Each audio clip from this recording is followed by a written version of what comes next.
송인석 선생님 안녕하세요. 안녕하세요. 학생들 국어와 입시 지도를 하고 있는 송희석이라고 합니다. 반갑습니다. 예, 여름방학 많이 바쁘셨죠, 선생님? 뭐 시기가 시기인 만큼 조금 달라진 모습이라는 게 있을까요?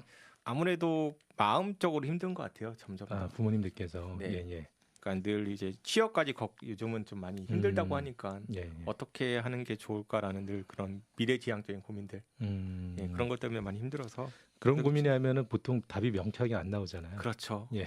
뭐 4차 산업혁명 뭐 예, 그런 예. 말 AI 뭐 그런 말들이 예. 많이 나오니까 예. 걱정들이 많지만 일단은 눈앞에 있는 것부터 하나씩 해결하자라는 예. 식으로 접근하고 있습니다. 고맙습니다. 수시 지원 최종 점검 저희가 15개명으로 이렇게 준비했잖아요. 네. 자, 1개명부터 한번 시작을 해볼까요? 첫 번째 어떤 내용일까요? 이제 뭐 벌써 이제 뭐 다음 주면 이제 수시 지원을 하게 되는데 예. 기본적으로 접수 마감일 또 마감 시간 그리고 서류 입력 마감일 시 이런 것들 다 메모해 두는 게 중요합니다. 예. 접수 마감일이나 마감 시간, 서류 접수 이렇게 조금씩 차이가 있나 봐요, 선생님. 보통은 원서 접수 기간을 이제 대기업 발표로는 10일부터 14일까지로 얘기를 하지만 예. 그것도 마저도 이제 대학마저 다르거든요. 예. 어떤 대학은 12일, 예. 어떤 대학은 13일. 이게 또 예년하고 또 달라진 것 같더라고요, 대학들이. 조금씩 예. 다르고 또 자소서도 다릅니다. 그래요? 자소서 있는 대학도 어떤 대학은 늦게, 예. 어떤 대학은 좀 빨리. 보통은 원서 접수 다음 날까지를 많이 했던 것 같은데 올해는 접수가 5시 마감이면 그날 1시간 후까지 그냥 서류도 다 제출해라 이렇게 되어 있기도 하더라고요. 요즘 또 같이 있는 경우도 있고요. 또 아예 늦게 있는 경우도 있어서 예. 이것은 조금 더 물론 미리 준비하신 분들도 있겠지만 예. 혹시라도 한 번 더 확인을 한번 해주는 예. 게 오히려 실수를 줄이는 일이 예. 아닐까. 그리고 특히 또 추천서, 예. 교사 추천서 같은 경우에는 가끔 놓칠 때가 있어요. 예. 그러니까 이제 그 원서 접수 번호를 이제 알려드려야 되는데 알려드리는데 불구하고 선생님이 깜빡하는 경우가 있기 때문에 이건 하나의 팁인데 예. 그 교사 추천서 마감 1시간 전쯤에 예. 선생님께 문자나 보내면 됩니다. 선생님 추천서 써주셔서 정말 감사합니다. 예. 해주셨나요가 아니라. 그럼요. 그러면 안 그래요. 예. 자, 두 번째 내용으로 넘어가 볼까요? 예. 이제 그 학부모님들이 잘 모르는 게 이제 보통은 인터넷 세대가 사실은 아니시잖아요. 예. 그러니까 공통 원서 접수하고 뭐 이렇게 뭔가 하니까 되게 복잡해 보이긴 해요. 낀 세대신 것 같으세요. 아이들도 인터넷 세대긴 하지만 예. 가끔 이런 걸 처음 해보기 때문에 예. 결제를 해야 되는데도 불구하고 결제를 안 할 때가 가끔 있어요. 그 말은 무슨 말이죠? 그러니까 예를 들어 막 7개, 8개를 이제 예. 저장해 놨다가 예. 그러니까 여러 개를 저장해 놨다가 이제 한꺼번에 결제해야지 하고 하나씩 결제하다가 다 결제했지 하고 넘어가는 경우가 있거든요. 그러면은 결제가 된 것을 반드시 확인해라. 그렇죠. 예. 왜 그렇죠? 결제를 안 하면 접수가 안 된 것이거든요. 결제가 되어야만 접수가 끝난 거다. 그렇죠. 그러니까 정확히 접수 번호가 나와야 접수가 된 것이다. 이건 너무 기본적인 것이지만. 그러면 접수 번호를 전부 다 보는 게 중요하네요. 그렇죠, 중요하죠. 그럼 접수 번호를 보지 못하면은 접수가 안 된 거다. 그렇죠. 그렇게 생각하면 되겠네요. 자, 세 번째 또 점검 사항 부탁드리겠습니다. 자소서를 같이 입력하는 경우가 일반적입니다. 예를 들어 이제 공통원서 작성할 때 공통번호는 1번, 2번, 3번까지 같이 입력할 수 있는데 그 나중에 입력하려고 다음을 눌러도 안 넘어가게 돼요. 그런가요? 예. 그래서 한 글자라도 입력을 해야 되거든요. 예. 그러니까 되도록이면 서류 마감 시간제 수정이 가능하니까 완성되지 않은 거라도 미리 입력을 하는 게 좋습니다. 나중에 최종본이 아니라고 하더라도 입력을 그러면서 해둬라. 나중에 다시 지우고 다시 입력하더라도 일단은 저장을 해놓는 게 혹시라도 내가 까먹을 수 있을까봐. 그러니까 실수할까봐 미리 입력을 하는 게 좋은 것이죠. 그렇기 때문에 공란으로 두지 말아라. 네, 맞습니다. 자, 다음 개명은 또 어떤 걸까요, 선생님? 한 번 더 얘기했지만 추천서를 정말 미리 확인하는 게 정말 중요합니다. 그러니까 작년 같은 경우에도 그 학교 선생님들이 너무 바쁘잖아요, 사실은. 그러니까 한 명, 두 명이 아니라 수십 명 써야 되는 수십 명 혹은 뭐 수백 명. 심지어는 진짜 수백 명까지도 관리하는 경우가 있기 때문에 서류 미비가 되는 경우가 많아요. 물론 교사 추천서가 필수가 아닌 경우가 굉장히 많기 때문에 꼭 불합격이라고 볼 수는 없지만 그래도 제출할 수 있는데 제출 안 하는 거는 다소 억울할 수 있죠. 아니죠. 그래서 제가 뭐 말씀드린 대로 한 번 더 확인 절차. 뭐 예를 들어 마감 뭐 1시간이 좀 불안하면 한 뭐 4시간 전쯤에 선생님께 문자를 한번 보낸다든가 네. 감사합니다라든지 네. 아니면 그 전에 미리 한 번 더 선생님이 까먹었을 경우를 대비해서 원서 네. 접수 당일날 그러니까 예를 들어 월요일부터 네. 한 번 더 찾아가서 선생님 저 추천서 있지 않으셨죠? 살짝 아이가 얘기하면 부드럽게 얘기하면 그럼 걱정 마.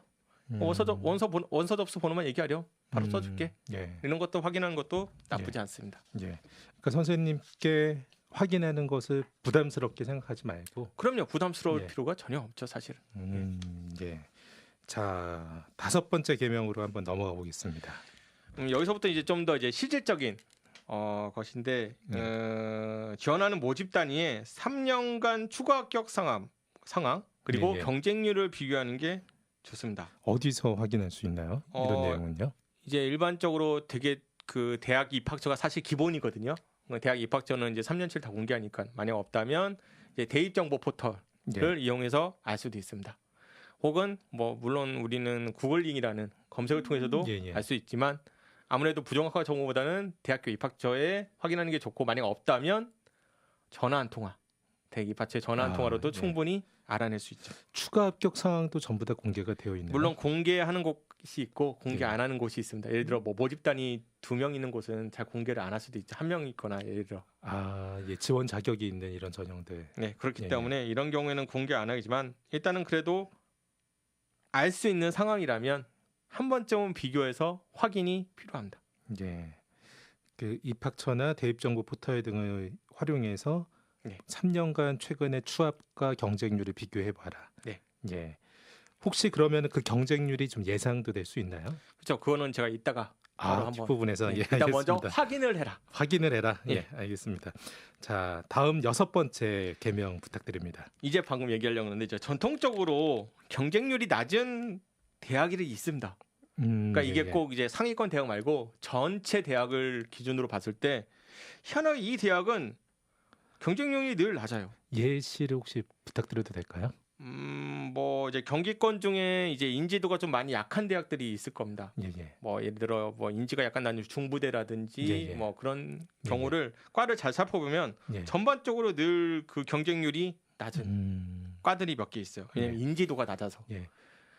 뭐 수능 성적을 보고서 어쩔 수 없이 가야 되면은 그때는 지원하더라도 수시에서는 지원하고 싶지 않은. 그렇죠. 예. 근데 현재 성적으로도 그 대학을 내가 감사하게 다닐 수 있다면 좋다면 뭐 전략적으로도 충분히 고민이 가능한 것이죠. 그런 경우 잘 지원하면은 소위 말하는 이렇게 꿀이 될 수 있겠네요. 꿀 지원이. 그것도 되고 아니면 모집 단위가 작을수록 경쟁률이 낮은 경우도 있습니다. 예를 들어 1명 뽑거나 2명 뽑거나. 그거 살떨려서 근데 이걸 미리 우리 아이가 1명은 아니고 2명 아닐 것 같은데. 근데 미리 이제 그 원서 접수 당일날 어차피 6장 중에 1장이라면 과감하게 먼저 선점. 내가 1명 뽑는다면 내가 먼저 1위 되자. 경쟁률을 10분이 동시에 내가 먼저 쓴다.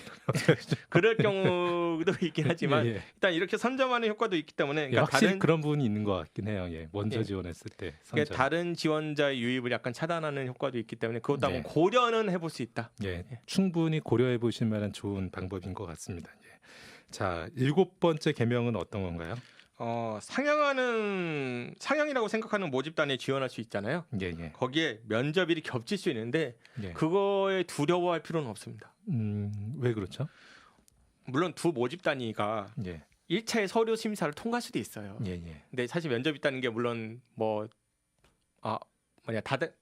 보통은 단계별이니까 뭐 일괄 합산도 있긴 하지만 다 단계별이니까 근데 둘 다 떨어질 수도 있습니다. 상향이기 때문에. 그렇죠. 그러니까 그럼 상향 2개를 겹치는 것은 충분히 가능하다. 예를 들어 2개 다 합격하면 행복한 상상할 수 있죠. 어느 면접을 갈까? 그런 때는 어떻게 선택해야 돼요? 이제 그때는 본인의 이제 좀 더 합격 가능성을 높은 곳으로 선택을 해야죠. 예를 둘 다 똑같이 상향이지만 어느 것이 약간 덜 상향인가? 그리고 또 이게 대학마다 면접을 보면은 면접에 거의 대부분 학생이 합격하는 이런 전형들도 좀 있잖아요. 그러니까 그것도 일일이 잘 찾아봐야 되고 작년 이제 그 선행학생 영향평가 보고서를 보고 직접 면접 문제를 보고 이 면접은 내가 좀 약할 것 같아. 근데 이 면접은 괜찮아. 그렇다면 뭐 선택을 해도 되고. 또 말씀하신 충원율이나 이런 것도 같이 살펴보면은 도움이 많이 되기도 하겠네요. 경쟁률과 또 여러 가지 고려를 최저 하면 충족률 이런 네, 것들 그것도 고려하면은 네. 면접 대상자가 3배수인데 봤더니 뭐 충원율이 200%뭐 이러면은 사실은 3명 중에 2명은 다 합격하는 거잖아요. 그렇죠. 예. 그런 것도 찾아서 지원해야겠네요. 일단은 그거는 행복한 상상이고 예, 행복한 상상. 예. 상향이기 때문에 예. 어떤 일이 벌어질지 몰라서 예. 이런 케이스는 충분히 전략적으로 지원할 수 있다. 예. 대학들이 아직도 면접 시간은 뭐 오전 오후다, 오전 몇 시다, 오후 몇 시다 이런 거 공개를 안 하고 있는 학교들도 많아서. 예, 그러니까 공개하는 대학도 있고 공개 안 하는 대학이 있는데 예. 요새는 많이 공개를 안 하더라고요. 예. 그러니까 뭐 좀 지원 중복을 막으려는 경향도 있을 수 있지만 예. 뭐 그거는 행정이 준비 안 돼 있는 거 아닐까요? 그럴 수도 있고요. 예. 어떤 일이 그러니까 그날 무슨 일이 벌어질지 모르니까. 그래서 저는 어째 상향이라면 과감하게 지원해 보는 게 나쁘지 않을 것 같습니다. 예. 자, 8번째 개명도 부탁드리겠습니다. 수능 이후에 면접을 실시하는 대학이잖아요. 예. 근데 그거를 내 차례라고 기다리는, 그러니까 돌고 돌아서 내 차례가 올 거라고 기다리는 것은 어떻게 보면 또 무모할 수 있습니다. 그러니까 그게 무슨 말인가요? 예. 그러니까 수시 합격은 자신을 제대로 파악을 해야 하잖아요. 예. 그리고 소신 있게 지원하는 건데 예. 이건 소위 말하는 요행을 바라는 거거든요. 그러니까 예를 들어 수시 납치 될까봐 수능 이후에 면접 있는 대학을 선택하는데 나의 수준과 상관없이 그냥 무조건 선택하는 케이스가 있습니다. 나는 수능이 대박 날 거라는 이유로. 그러니까 해당하는 수시 학교에 사실은 상당히 뭐 서류상으로 적합한 학생은 아닌데 부족한데도 불구하고 내가 수능이 대박 날 거다라는 기대로 그냥 지원한다라는 거죠. 그렇죠. 근데 수능은 망했습니다. 예. 근데 자기는 이제 화학 선택인데 가지고 다른 과를 선택하는 거죠. 뭐 의대라든지 뭐 말도 안 되는 뭐 물리학과라든지 뭐 기계공학과라든지. 내가 수능 이 정도 할 수 있으니까 당연히 이 학교에서 면접 불러줄 거야 이렇게 막연한 상상을 그렇죠. 하는. 그러니까 이런 경우는 분석이라기보다는 너무 막연한 요행을 바라는 걸 수도 있는 것이죠. 그러니까 이런 것들은 조심해야 된다라고 이야기하는 거예요. 사실 뭐 학생들이나 부모님들께서도 잘 아실 거예요. 그런데 이제 만나 뵙게 되면은 우리 아이가 설마 이 정도는 아니겠지? 이런 상황은 아닐 거야라고 생각하시는 경우들이 있잖아요. 근데 그렇게 생각하시면 그게 대부분 맞더라고요. 그렇죠. 예. 자, 9번째로 넘어가 보겠습니다, 선생님. 원서 접수 이후에 면접부터 바로 준비하자라는 거는 굉장히 위험할 수 있습니다. 그러니까 물론 이제 재시문 면접이 있고 그 다음에 뭐 인성 면접 아니면 그냥 그 학생부 확인 면접 여러 가지 종류가 있지만 일반적으로 그 자기소개서와 학생부를 바탕으로 한 확인 면접이 제일 많거든요. 근데 이런 경우 자기소개서를 작성하면서 이미 과거에 대한 성찰은 마쳤을 거예요. 자신에 대한. 그 내용을 바탕으로 면접에 준비하면 되거든요. 근데 혹시 또 모를 사태를 대비해서 수능 대비에도 만전을 해야 됩니다. 근데 그것을 준비하지 않고 나는 원서 접수했어. 난 1차 무조건 합격할 거야. 그냥 바로 면접 준비해야 돼. 그러면서 면접만 신경 쓰는 거는 마치 내가 대학생이 되었다고 착각하는 것과 마찬가지죠. 지금 아마 고3 전국의 고3 교실의 대부분 90%를 묘사를 해주신 것 같은데요. 맞습니다. 아이들이 내가 마치 연대를 쓴다고 하면은 이미 연대를 합격한 것 같은 분위기. 저 친구가 나보다 교과 성적도 잘 안 나오고 학교 생활도 열심히 안 한 것 같은데 연대를 지원한다고 하니까 자괴감이 들고 아이들이 거기서도 흔들리죠. 같이 제 면접 준비하네? 나도 면접 준비해야 되겠다. 수능이 더 중요할 수 있는데 서로 자기소개서 봐준다고 장난치고. 그렇죠. 봐주면 서로 안 되는 대상들끼리. 맞습니다. 전형도 다른데 심지어. 그리고 봐줄 만한 안목이 있는 친구들도 아닌데 서로 봐주고 면접을 봐준다고 하더라고요.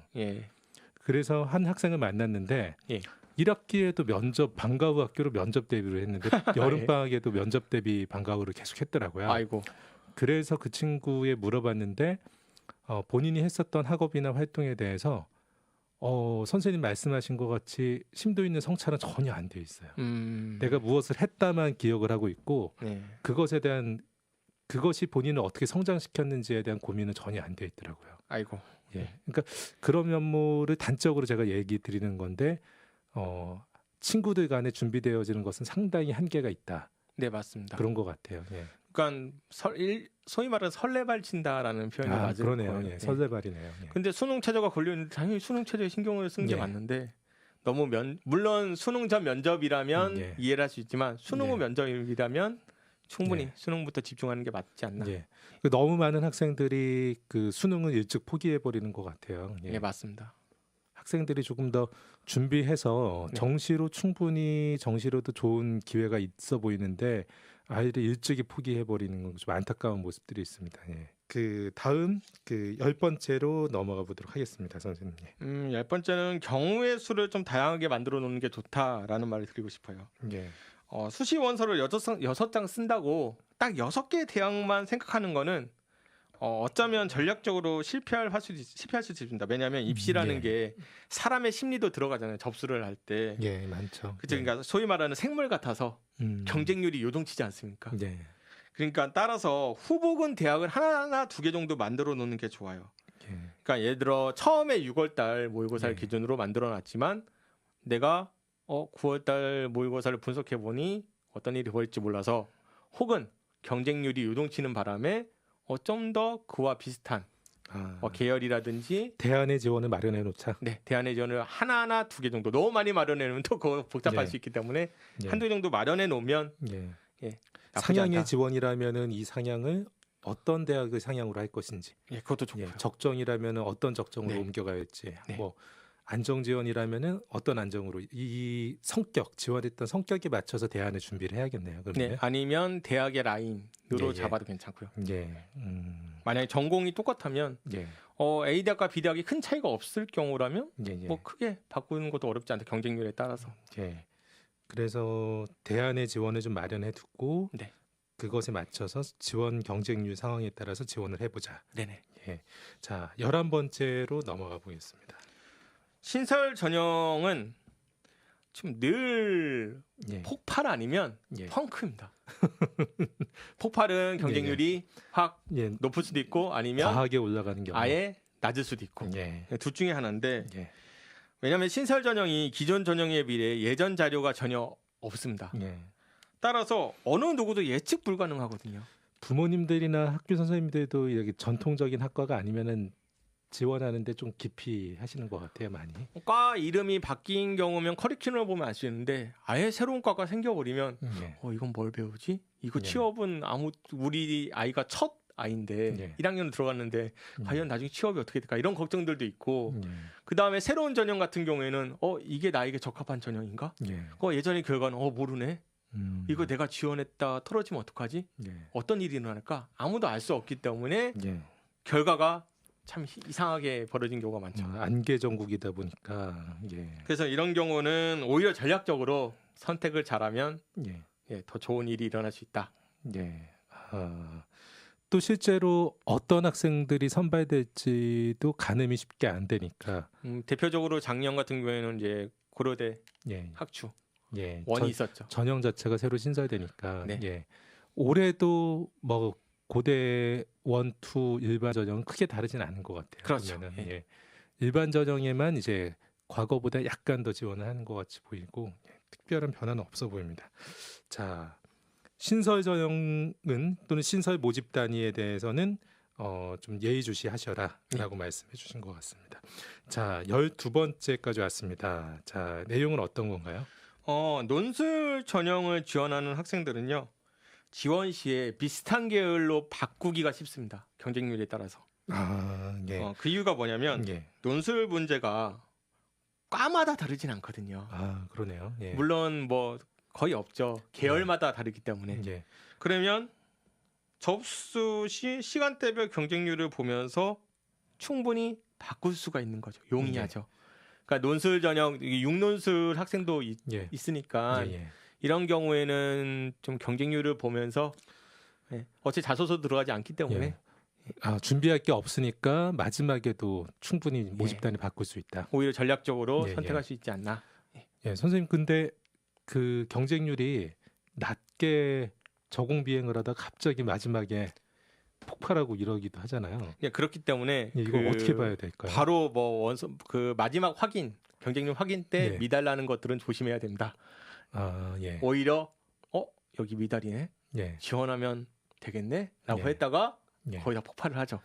예, 제가 예전에 그렇게 도움을 한번 드려봤는데 2년 전인 것 같아요. 한양대 교과 전형이 이제 면접이 있을 때, 예, 있었죠. 그때 5명을 모집하는데 3명밖에 지원 안 했더라고요. 근데 아무래도 말씀하신 지금 그런 사례가 있을 것 같아서 거기는 안 된다. 다른 곳으로 경쟁률이 낮은 또 다른 곳으로 지원을 해보자라고 했는데 가장 낮았던 그 모집 단위는 최종 경쟁률이 10몇 대 1이 됐습니다. 그 순식간에 한 50명 가깝게 몰린 거죠. 그러니까 예. 누구나 다 눈에 보이는 것은 똑같이 예. 볼 수 있다라고 예. 생각하면 될 것 같습니다. 저 같은 사람들이 많더라고요. 그렇죠. 예. 그러니까 본인이 생각이 좋다라고 하면 누구나 똑같이 생각한다라고 봐야 될 것 같아요. 네, 맞습니다. 오히려 적당히 경쟁률이 낮거나 오히려 약간 높았던 것이 보이는 것이 마지막 타임에는 몰리지 않아서 오히려 경쟁률이 예년에 비하면 낮아지게 되거나 이런 경우들도 많더라고요. 보면은. 네, 맞습니다. 예, 그래서 경쟁률이 미리 치솟은 경우는 주저앉는 경우가 더 있고 네. 오히려 이제 낮았던 경쟁률이 마지막에 치솟아서 최종 결과는 완전 뒤바뀌는 이런 경우들이 있는 것 같더라고요. 네, 예. 그렇죠. 그래서 제가 이야기할 때도 아이들한테나 부모님께 이야기하면은 그냥 무난하게 경쟁률이 올라가서 무난하게 결정되는 게 가장 뭐 안전하신 것 같다 이렇게 네, 맞습니다. 드리는 것 같아요. 예. 자, 13번째로 한번 넘어가겠습니다. 대학별 전공 안내서를 꼭 확인했으면 좋겠습니다. 네. 아이들이 지원할 때 사실은 전공 커리큘럼을 잘 모르는 경우가 많아요. 네. 근데 이제 전공 명칭만 보고 자소서를 쓰는 경우도 있습니다. 심지어. 아, 이거 정말 중요한 것 같아요. 예. 예. 그래서 학과 홈페이지에 나오는 실질적인 내용을 확인해서 학과의 성격이나 교육과정상의 주안점이 무엇인지를 한번 확인해 보면 좀 더 자소서가 더 명쾌해지고 더 멋지게 바뀔 수도 있습니다. 예. 전공 안내서 보는 거 정말 중요하신 것 같아요. 예. 그래서 이게 실제로 학생부 종합 전형에서 정성 평가할 때 대학에 따라서 약간 차이가 있겠지만은 학과마다 요구하는 학생 역량을 입학처에 보내기도 하잖아요. 그래서 우리 학과는 이런 과목을 주요하게 평가를 해달라, 이런 소양이 있는 학생을 선발해달라라고 학과들 단위에서 이제 입학처에 요구를 하다 보니까 그 기준으로 학생들을 선발하겠다고 하고 있는데 그것을 보고 있지 않은 거죠, 아이들이. 그렇죠. 예. 그래서 그 자소서 쓸 때 지금 며칠 안 남았겠지만은 전공 안내서 혹시 살펴보셔서 그 내용들을 꼭 들어갈 수 있게 하시면은 마지막에 아주 유용하지 않을까 생각이 듭니다. 자, 14번째로 넘어가 볼까요, 선생님? 접수 마지막 날에 이제 접수하시는 분이 가끔 있습니다. 특히 맨 마지막. 예, 마지막. 근데 이런 경우에 서버 다운이 될 수도 있어요. 예전에 세종대였던가요? 숭실대 뭐 해가지고서 밤 9시까지인가 연장해서 또 했던 것 같은데. 예, 그렇기 때문에 너무 초조하게 걱정이 돼서 괜히 실수할 수도 있습니다. 마지막까지 봐야지 라고 하기보다는 일단은 미리 가능한 것들은 빨리 하고 정해버리고 최종적으로 결정한 것만 남겨두고 고민하는 게 좋지 않나. 6개를 한꺼번에 마지막까지 기다리기보다는. 그 사실 또 마지막까지 경쟁률을 보시더라도 그 경쟁률이라는 게 지원한 아이들의 면모는 모르기 때문에 그렇죠. 별 의미 없는 숫자일 수도 있잖아요. 어떻게 보면 그렇죠. 그러면은 선생님 말씀해 주신 것 같이 내가 지원을 어떻게 할 건지를 기준을 미리 결정해 둔 상태에서 확인하고 그냥 지원하는 게 훨씬 더 좋겠네요. 뭐 정 불안하다면 하나 빼놓고는 미리 하고 하나만 끝까지 남겨두고 보는 것도 나쁘지 않다. 6개를 그렇게 하면은 그 피말려서 어떻게 하나요? 그렇죠. 자, 마지막 15번째입니다.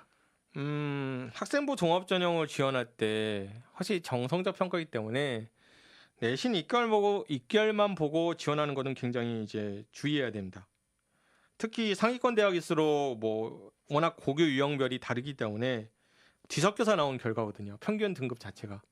따라서 표준 편차를 알 수 없는 상황이라면 당연히 우리는 그 내신 2개월만 보지 말고 내신 2개월을 상관없이 자신이 학업 역량이 충분히 준비를 했다고 생각한다면 과감하게 지원하고, 그게 아니라면 다른 곳으로 돌려도 나쁘지 않다.